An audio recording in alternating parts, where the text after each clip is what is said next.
Social media is not in itself inherently good or bad. It's about how you use it. And I think the problem is that the way the social media companies work is we are encouraged to use it in a bad way.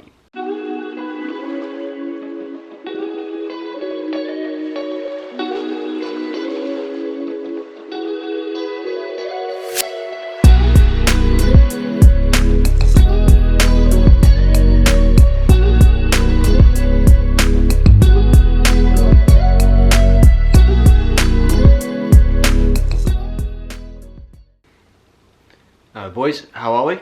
For those of you new here, I'm a psychology student trained to be a therapist, so on this channel we talk about positivity, mindset, well-being, mental health and all things like that. So if that sounds of interest, stick around.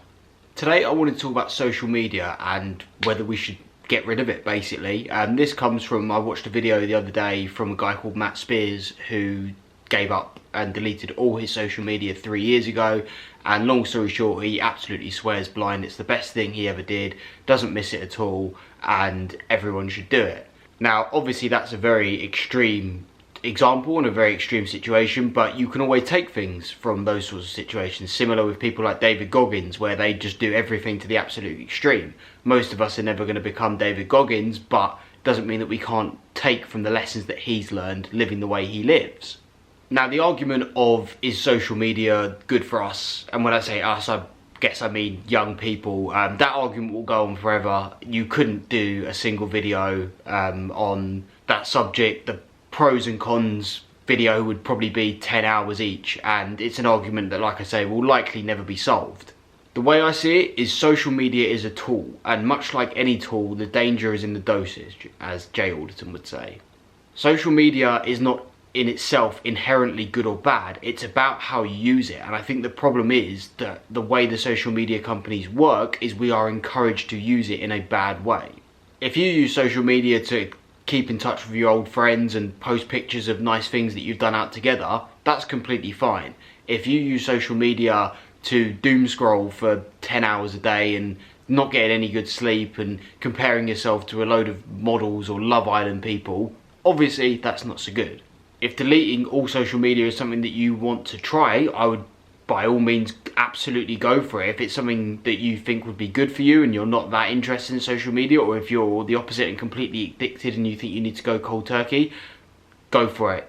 I don't think even for a short amount of time it would necessarily be a bad thing, but if you're somewhere in between, I wanted to sort of go through what my advice would be on how to use it a little bit better.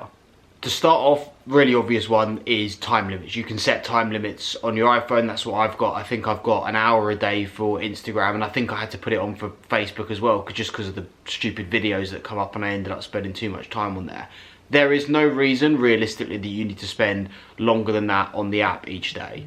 Secondly, and in a way, not in a way, the most important thing is the content that you follow, because that is basically dictating how you use social media. Now, I've spoken before on this channel about how important it is to just clear out people you follow. Like, you don't need to be following random Love Island celebrities and models and stuff like that. It is absolutely pointless. I know you may think that it means something, but it doesn't. It is just bad for you. Literally no good can come from following those people.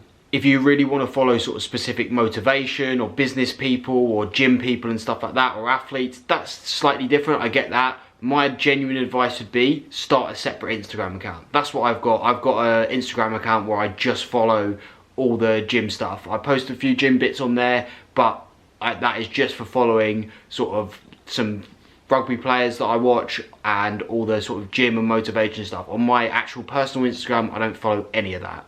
On your personal Instagram account, I cannot see a world where you need to follow more than like 400, absolute maximum 500 people. Realistically, if you went and unfollowed everyone who you don't actually sort of know, or you don't regularly speak to, interact with, or even get on with, you're probably going to be down to more like 200. On top of that, if you want to follow businesses, so you might follow sort of a local coffee shop or bar in your area, or if your friends set up a business or something like that, that's completely different. That is not going to ruin your day, make you addicted to your phone or anything like that.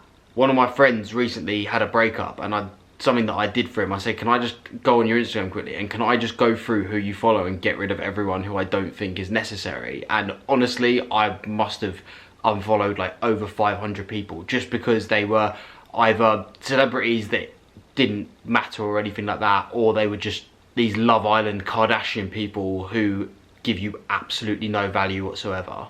It genuinely gives me the fear when I see people who follow like 2,000 people on Instagram. Like, no wonder you're addicted to your phone, because you must just, every time you refresh your timeline, there's something new there. Like, it must be impossible to put your phone down. I follow like so few people on Instagram. Genuinely, there are some days where I refresh my timeline and there's been like 3 new posts for the whole day. A really good exercise I'd recommend is go through your phone or your Instagram following and just anyone, be completely ruthless, just unfollow anyone who you do not know. Because the reality is, if you're genuinely sat there going, oh, I'm missing this person's posts, you can always just go and refollow them. But I think you would genuinely be amazed by the amount of clarity and sort of peace you'll have from not having crap all over your Instagram. Third part is Reels. Now, I know Reels can be really addictive. I don't have TikTok because I know it would just ruin my life, but obviously Reels are pretty close. Again, it depends on the kind of content you're following. If you're sort of following the David Goggins of the world, or maybe, I don't know, the peaceful ones where people clean their rooms, that's a bit different. I understand that every now and then that can be good. I personally try and follow like really like comedy ones because they do make me laugh. It's comedy, you know. But the danger is that Reels tab where you can just scroll endlessly and endlessly. That is what you want to stay away from, because that is literally like poison for your brain in terms of how the social media companies have set it up to release the right amount of dopamine at any given point to just keep you from switching off your phone. And that is why 10 to 15 second videos can end up taking 40 minutes away from your life, because you just don't realise how quickly the time's going. There have also been studies showing that that is why our generation have lower and lower concentration levels, and it gets to the point where we are physically incapable of concentrating on anything for longer than 10 seconds, because that is what our brain has been programmed to look at. In my opinion, if you want a social media app that it's actually okay to sit there and scroll for a little bit, get on Twitter. Follow people who teach you things, follow funny people, follow interesting people. You can actually sit there and learn so much from Twitter rather than just looking at half-naked Instagram models all day. As I said earlier, like Jay Alderson says, the danger's in the dosage. Social media is not inherently bad in itself, but most people use it in a very negative way. Cut back as much as possible, and if you're not sure why you're following someone, get rid of them.